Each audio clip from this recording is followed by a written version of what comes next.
اللہ جل شانہ نے اس دین کو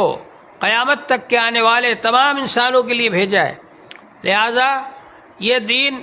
ہمیشہ ہمیشہ باقی رہے گا، اور اس دین کی حفاظت کے لیے اللہ جل شانہ نے اپنے بندوں کو کھڑا کر دیا۔ حفاظ کرام نے قرآن پاک کے الفاظ کو یاد کر لیا، قراء حضرات نے قرآن پاک کے پڑھنے کے لب و لہجے کو اور انداز اور طرز کو محفوظ کر لیا۔ اسی طرح سے علماء کرام نے قرآن پاک کے معانی اور مطالب اور ترجمہ اور تفاسیر کو محفوظ کر لیا۔ اسی طرح سے محدثین کرام نے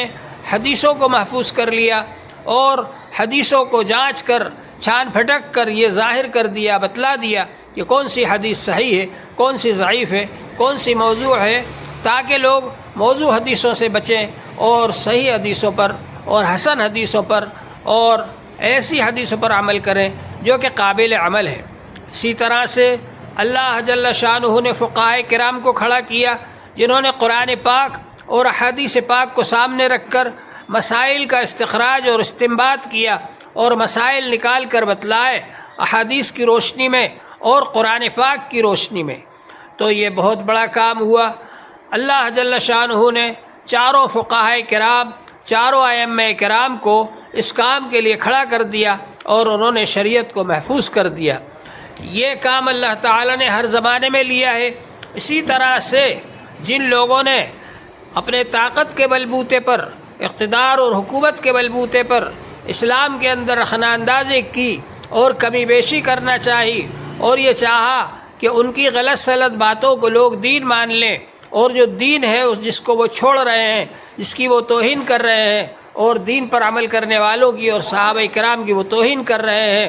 تو لوگ یہ سمجھ لیں کہ وہ دین نہیں ہے جو اللہ تعالیٰ نے بھیجا۔ حضور پاک صلی اللہ علیہ وآلہ وسلم نے عمل کر کے بتلایا، صحابہ کرام نے اس پر عمل کیا، اور صحابہ کرام اس کے خلاف ان لوگوں کو چلتا ہوا دیکھ کر بادشاہوں سے کر رہے ہیں، مباحثہ کر رہے ہیں کہ یہ لوگ اس طرح سے دین کی توہین نہ کریں اور دین کو نہ چھوڑیں۔ تو بہرحال یہ سب ہوتا رہا۔ جب دین کو مٹایا جانے لگا تو ان کا مقابلہ کرنے کے لیے اللہ جل شانہ نے حضرت امام حسین رضی اللہ تعالیٰ عنہ کو کھڑا کیا، جنہوں نے مقابلہ کیا یزید کی فوج سے اور شہید ہو گئے۔ ظاہراً حضرت امام حسین رضی اللہ عنہ کو شہید کر دیا گیا، لیکن ان کی آواز ساری دنیا میں پہنچ گئی اور سب لوگوں کو یہ پتہ چل گیا کہ حق کیا ہے اور ناحق کیا ہے، حق کیا ہے اور باطل کیا ہے، اور یزید جو باطل کو پھیلا رہا ہے، گمراہی کو پھیلا رہا ہے اور دین کے اندر نئی نئی باتیں ایجاد کر رہا ہے، اور جو اصل دین ہے اس کو چھوڑ رہا ہے اور اس کی توہین کر رہا ہے اور صحابہ کرام کی توہین کر رہا ہے، یہ یزید اس قابل نہیں ہے کہ اس کی بات کو مانا جائے، لہٰذا اس کو چھوڑ دیا لوگوں نے اور یزید کی بیعت کو ختم کر دیا۔ اللہ جل شانہ نے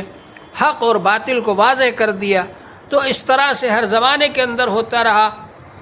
آپ نے سنا ہوگا کہ حضرت مجدد الفسانی رحمۃ اللہ علیہ کے زمانے میں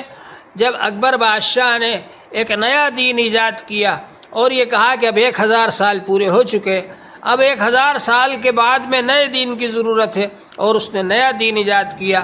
اور اس کے اندر اس نے ایسی بات اور ایک نیا دین بنانے کی کوشش کی۔ حضرت مجدد الفسانی رحمۃ اللہ علیہ نے اس کا مقابلہ کیا اور اصل دین کو پیش فرمایا کہ جو حضرت محمد صلی اللہ علیہ وآلہ وسلم دین لے کر کے آئے ہیں، یہی ہمیشہ ہمیشہ جاری رہے گا اور اسی کے مطابق عمل کرنا ہوگا۔ اس کے بعد میں جب لوگوں کے اندر گمراہی آئی تو اللہ جل شانہ نے حضرت شاہ ولی اللہ دہلوی رحمۃ اللہ علیہ کو کھڑا کیا، جنہوں نے خود جا کر کے مدینہ شریف میں، مکہ شریف میں جا کر کے حدیث کو پڑھا اور وہاں سے حدیث کی کتابیں لے کر کے آئے اور ان کو ہندوستان میں چھپوایا اور پھیلایا، اور حدیث کو درس دینے کا، حدیث کو پڑھانے کا سلسلہ انہوں نے جاری فرمایا۔ اور اسی طرح سے حضرت شاہ ولی اللہ دہلوی رحمۃ اللہ علیہ نے حجت اللہ البالغہ لکھی، جس کے اندر یہ سمجھایا کہ اس سائنسی زمانے کے اندر بھی انسان اس پر عمل کرے گا تو اس کے لیے بہت فائدہ مند ہوگا، جس طرح سے پرانے زمانے کے اندر اسلام ضروری تھا، آج بھی ضروری ہے، اور وہ عقل اور نقل دونوں کے مطابق ہے۔ چنانچہ اللہ جل شانہ نے حضرت شاہ ولی اللہ دہلوی رحمۃ اللہ علیہ سے بہت کام لیا۔ اس کے بعد اللہ جل شانہ نے علماء دیوبند کو کھڑا کیا، اور علماء دیوبند نے نہ صرف انگریزوں سے جہاد کیا اور ہندوستان کو آزاد کروایا، بلکہ انہوں نے ان گمراہیوں کو بھی ختم کیا جو گمراہیاں پھیلائی جا رہی تھیں۔ ایک طرف غلام احمد قادیانی کا مقابلہ کیا جو جھوٹا نبی بن کر کے آیا تھا، ایک طرف بدعت پھیلانے والوں کا مقابلہ کیا جو بدعتیں ایجاد کر رہے تھے اور دین کے نام پر لوگوں کو گمراہ کر رہے تھے، ایک طرف ان لوگوں سے مقابلہ کیا جو یہ بتلا رہے تھے کہ فقہ کی کوئی ضرورت نہیں ہے، تقلید کی کوئی ضرورت نہیں ہے، صرف حدیث کو دیکھو اور حدیث کے مطابق عمل کرو۔ ظاہر بات ہے کہ فقہائے کرام جو حضور صلی اللہ علیہ وآلہ وسلم کے زمانے کے زیادہ قریب تھے، انہوں نے جو احادیث لی اپنے اساتذہ کرام سے، حضرت امام ابو حنیفہ رحمۃ اللہ علیہ نے صحابہ کرام سے حدیث لی اور اس کو پڑھا اور اس کو سمجھا اور اس کی روشنی میں مسائل بیان فرمائے۔ اسی طرح سے حضرت امام مالک رحمۃ اللہ علیہ نے اور امام شافعی رحمۃ اللہ علیہ نے اور امام احمد بن حنبل رحمۃ اللہ علیہ نے، ان حضرات نے جن اساتذہ کرام سے حدیثیں پڑھی اور ان کی روشنی میں ان مسائل بیان فرمائے، دور حاضر کا کوئی آدمی اگر حدیث پڑھے گا خود اور خود اس کو سمجھنا چاہے گا اور خود اس پر عمل کرنا چاہے گا تو وہ اتنا زیادہ نہیں سمجھ سکتا جو کہ ان بزرگوں نے سمجھا ہے۔ اس لیے ان بزرگوں کے سمجھے ہوئے دین کو اور ان کے نکالے ہوئے مسائل کو ماننا اور سمجھنا ضروری ہے۔ چنانچہ ان کا بھی مقابلہ کیا علماء دیوبند نے، جو کہ تقلید کی مخالفت کر رہے تھے، جو کہ فقہ کی مخالفت کر رہے تھے۔ اللہ تبارک و تعالی نے دین کی حفاظت کے لیے علماء دیوبند سے بھی بہت کام لیا۔ ضرورت ہے اس زمانے کے اندر کہ ہم لوگ حق اور باطل کو پہچاننے کی کوشش کریں، جائز اور ناجائز کو پہچاننے کی کوشش کریں، حلال اور حرام کو پہچاننے کی کوشش کریں، اور اس کے لیے اللہ جل شانہ نے ہم کو علماء کرام سے جوڑا ہے اور یہ فرمایا ہے فَاسْأَلُوا أَهْلَ الذِّكْرِ إِن كُنتُمْ لَا تَعْلَمُونَ، اگر تم نہیں جانتے تو یادداشت والے علماء سے مسائل پوچھ کر کے عمل کرو۔ اگر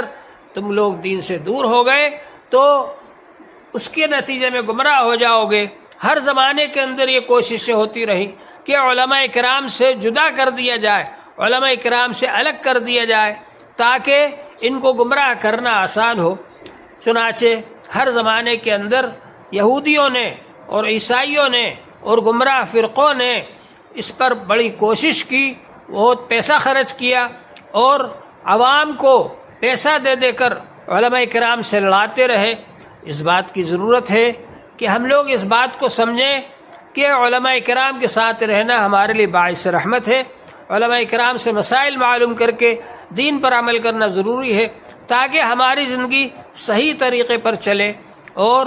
اسی راستے پر ہم چلیں جو حضور پاک صلی اللہ علیہ وسلم کا راستہ ہے، جو صراط مستقیم ہے۔ اہدنا الصراط المستقیم، اللہ تعالی ہم کو سیدھے راستے کی ہدایت عطا فرمائیے۔ صراط الذین انعمت علیہم، ان لوگوں کا راستہ جن پر آپ نے انعام کیا ہے، غیر المغضوب علیہم ولا الضالین، ان لوگوں کے راستے سے بچائیے جن پر آپ کا عذاب نازل ہوا، جو قہر کے مستحق ہو گئے، جو عذاب کے مستحق ہو گئے، اور ان لوگوں کے راستے سے بچائیے جو سیدھے راستے سے بھٹک گئے۔ اللہ جل شانہ ہم سب کو اس پر عمل کی توفیق عطا فرمائے۔ وآخر دعوانا ان الحمد للہ رب العالمین۔